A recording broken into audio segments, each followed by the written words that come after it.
month ago, they didn't know who we are, but they do now.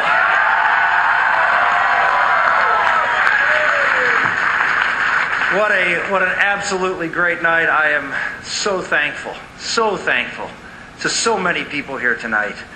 First and foremost, I just have to say to the people of Michigan, we came into the backyard of one of my opponents in a race that everyone said, well, just ignore, you have really no chance here. And the people of Michigan looked into the hearts of the candidates, and all I have to say is, I love you back.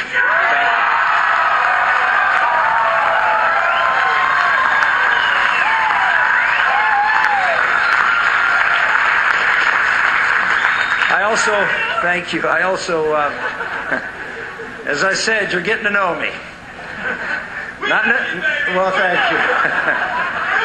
Not necessarily exactly through the mediums that I want you to get to know me, but, we have an opportunity tonight to tell you a little bit more about who Rick Santorum is. I want to thank the folks up here on this stage behind me, my wife Karen and my family, who's represented here by Elizabeth and John, and at home, the rest of the family, Daniel and Sarah Maria and Peter and Patrick and our little Bella. I want to thank them for standing behind me, not just figuratively, but literally every day of this campaign. So thank them very, very much.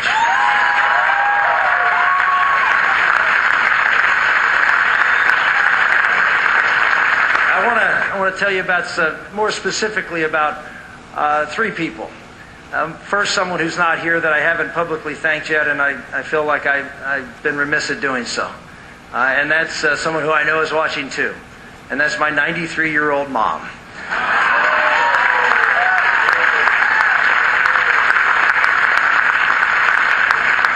I'm sure she's feeling very proud. One of her first jobs was in Saginaw, Michigan. And she was very, very excited that I was coming back here to Michigan. But my mom's a very, unusual person for her time. She's someone who did get a college education in the 1930s and was a nurse and got a graduate degree even as a nurse and worked full time. And when she married my dad, they worked together at the Veterans Administration. That's where they met, right after the war. And later on, they had me and the rest of the family, my brother and sister. And my mom continued to work. She worked all of my childhood years. She balanced time, as my dad did, working different schedules. And she was a very unusual person at that time. She was a professional who actually made more money than her husband. I grew up with a very strong mom, someone who was a professional person who taught me a lot of things about how to balancing work and family and doing it well and doing it with a big heart and commitment. That's probably one of the reasons that I ended up marrying the person I married here, Karen. Someone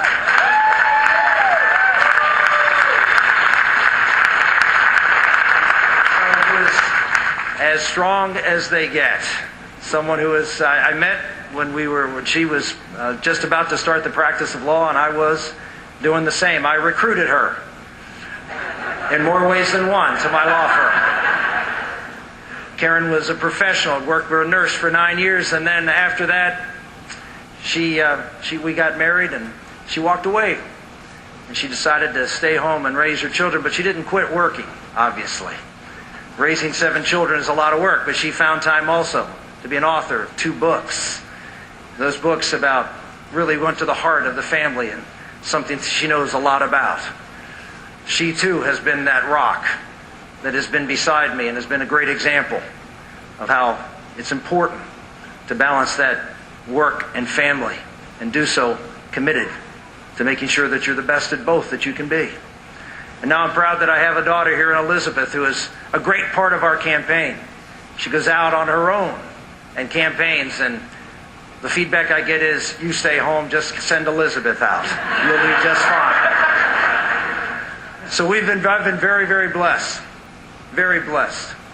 with great role models for me, someone who goes out and tries to do the job I'm doing right now, to balance the rigors of running a campaign and trying to maintain a good and strong family. We all have to do that as Americans. We all have that responsibility to make both work and work as well as we can. And it's getting harder out here in America. It's getting harder for people to make ends meet because we have a government that is crushing us every single day with more taxes, more regulations, and the idea that they know better than you how to run your life. That ultimately is about what this race is about. It goes down to the very nature of who we are as Americans. Are we a country that believes in big government? Do we believe in the smart and elite in this country to manage us?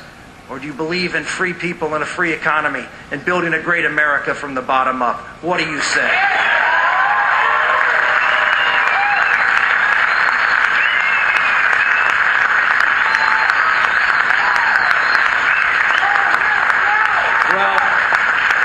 We put together a plan and we announced it here in Michigan, our first 100 days and what we're going to do, our freedom agenda, as to how we're going to get this country turned around.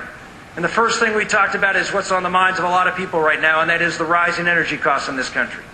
We can put millions of Americans, and that's underscoring millions of Americans, back to work if we would unleash the entrepreneurial spirit of our energy sector of the economy. We can drive down prices, decrease our dependency on foreign oil. We can do it all, but we have a president who says no. We have a president who, when the opportunity to open up federal lands for mining and oil and gas drilling, says no. We have a president we have an opportunity to open up offshore. He says no. Deep water, he says no. Alaska, he says no. Build a pipeline, he says no. We need a president who says yes to the American people and energy production.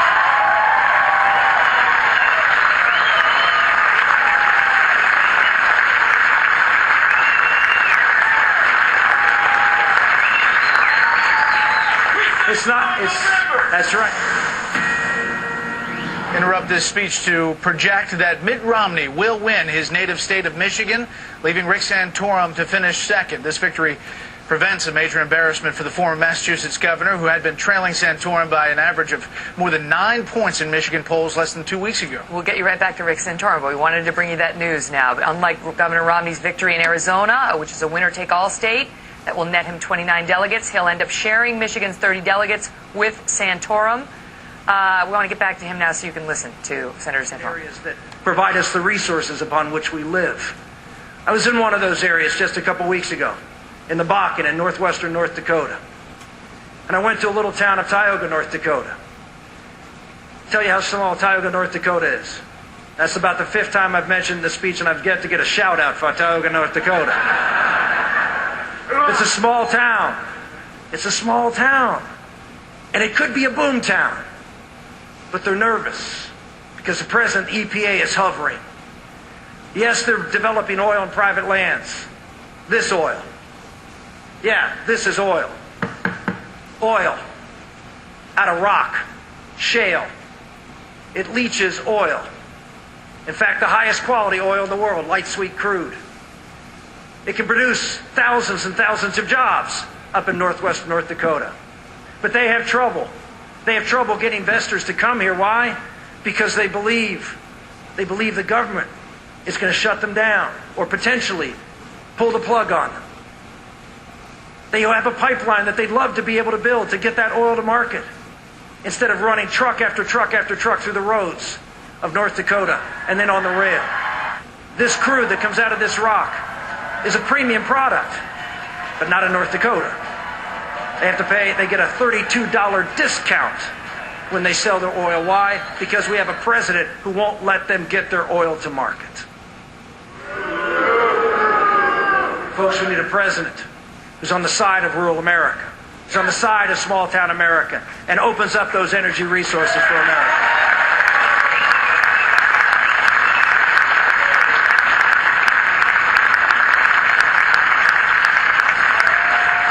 And it's not just the energy industry that small town and rural America thrive on.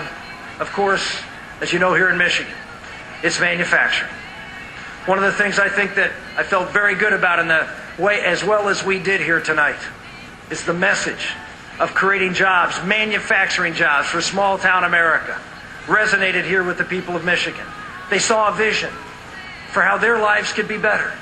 They saw a vision how their ladder to success now could be built down to people with limited skills, but the desire to work hard and be able to upgrade their skills as they work in a manufacturing facility.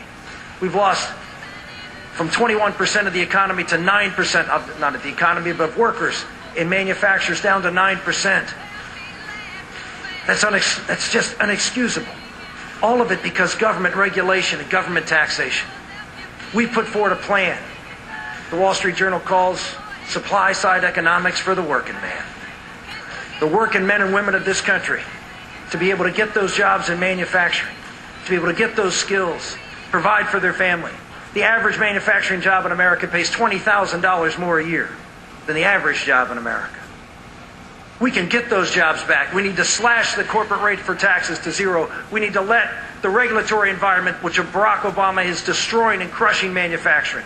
We will repeal every single one of Barack Obama's big government regulations on day one.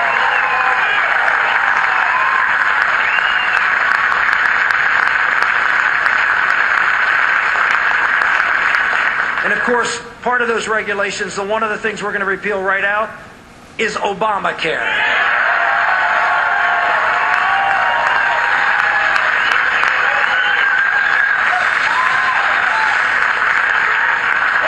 That is the biggest issue in this race. It's an issue about fundamental freedom. It's an issue about whether you want the government to take your money and in exchange give you a right. Give you a right. They're going to give you the right to health care. That's what President Obama promised. But of course, when the government gives you a right, they can take that right away. And when the government gives you that right, they can tell you how to exercise that right. And they do. Not just what doctors you can see and what insurance policies or how much you're going to get fined if you don't do what the government tells you to do. But even go so far as to tell you how to exercise your faith as part of your health care bill. If the government can go that far with Obamacare, just think what's next. Ladies and gentlemen, we need a candidate who can go out and take on Barack Obama, who was an author from 20 years ago, the author of Free Market Healthcare Economics, Health Savings Accounts, has been a fighter for replacing all of these programs across this country in the federal level with our government-run healthcare, with not Romney Care or Obamacare, but a program that's based upon you, called You Care, because that's what we believe in America.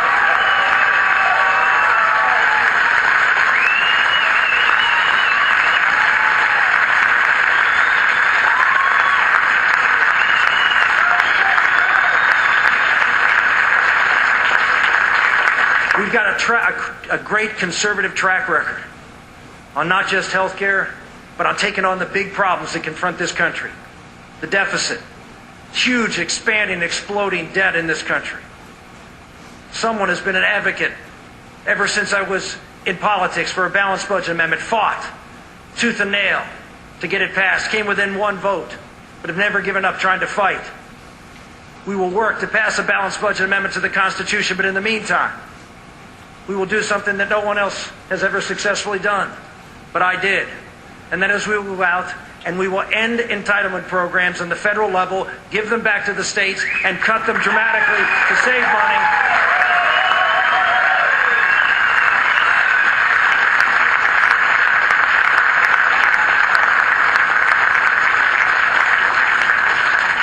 People said we couldn't do it. We did it. I was the author of welfare reform.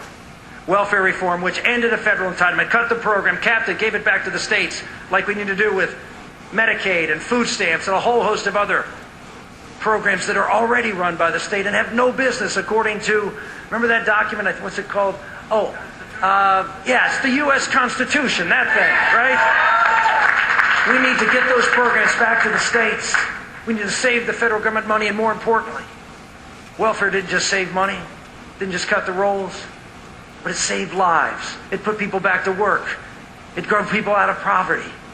It gave them something that dependency doesn't give, hope. And that's what America is all about, giving opportunity and hope.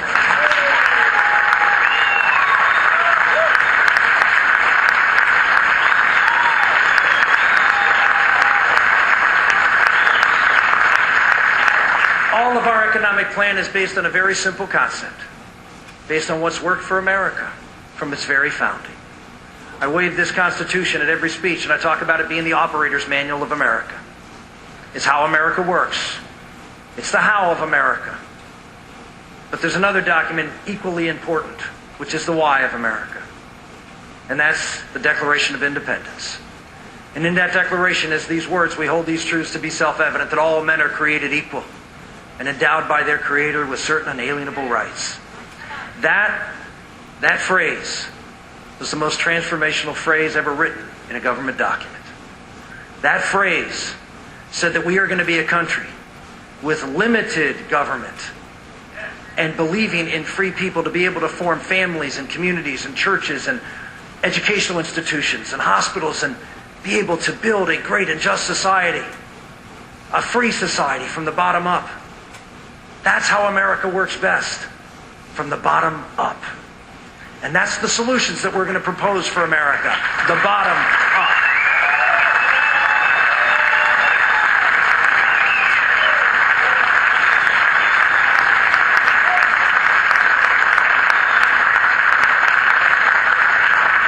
The men and women who signed that Declaration of Independence wrote this final phrase: we pledge to each other our lives, our fortune, and our sacred honor.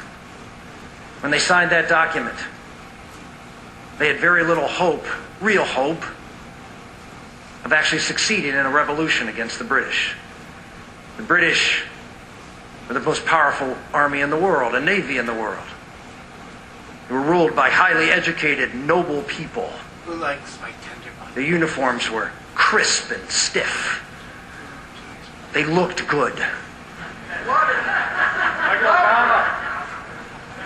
But their rulers ruled them from on high, didn't listen to them as they fought the Revolutionary War. Our leaders were different. George Washington, the signature leader of America, was different. He understood that the greatness of this new country was to have leaders who understood that in spite of their breeding and education, they didn't have all the answers. That they could trust the people, that ragtag group of people who stepped forward to volunteer to create freedom in this land. And they believed, General Washington believed in that. In fact, some of his boldest moves came not from him or his generals, but from the ranks. That's how America's freedom was won. Leaders believing in the people that they led against those who just thought all the answers resided in those in charge.